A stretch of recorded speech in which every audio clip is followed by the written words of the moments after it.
2 Chronicles chapter 33. Manasseh was 12 years old when he began to reign. He reigned 55 years in Jerusalem. He did what was evil in the sight of the Lord, according to the abominable practices of the nations whom the Lord drove out before the people of Israel.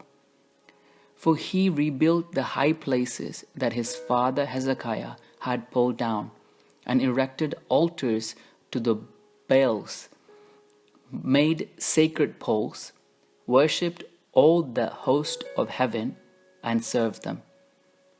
He built altars in the house of the Lord, of which the Lord had said, "In Jerusalem shall my name be forever."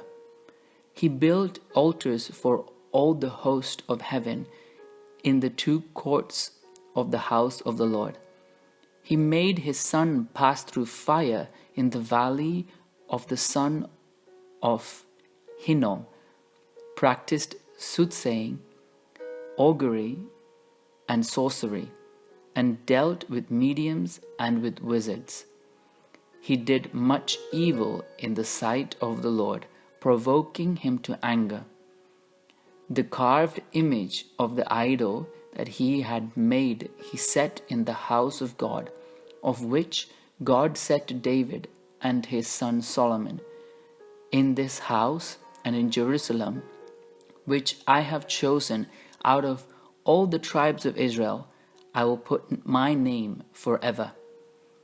I will never again remove the feet of Israel from the land that I appointed for your ancestors.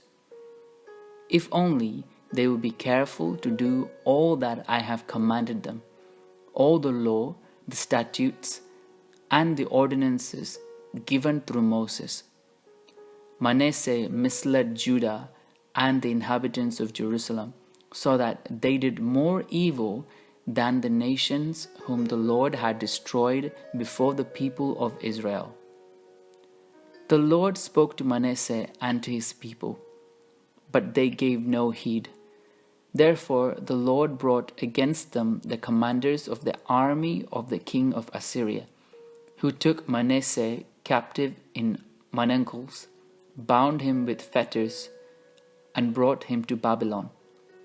While he was in distress, he entreated the favor of the Lord his God, and humbled himself greatly before the God of his ancestors. He prayed to him, and God received his entreaty, heard his plea, and restored him again to Jerusalem and to his kingdom. Then Manasseh knew that the Lord indeed was God.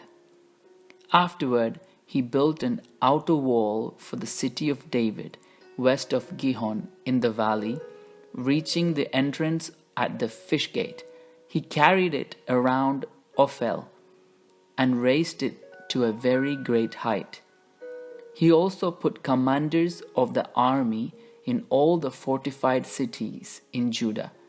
He took away the foreign gods and the idol from the house of the Lord, and all the altars that he had built on the mountain of the house of the Lord and in Jerusalem, and he threw them out of the city.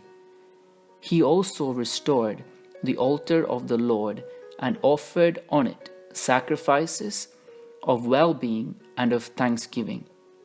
And he commanded Judah to serve the Lord, the God of Israel. The people, however, still sacrificed at the high places, but only to the Lord their God. Now the rest of the acts of Manasseh, his prayer to his God, and the words of the seers who spoke to him in the name of the Lord God of Israel, these are in the annals of the kings of Israel.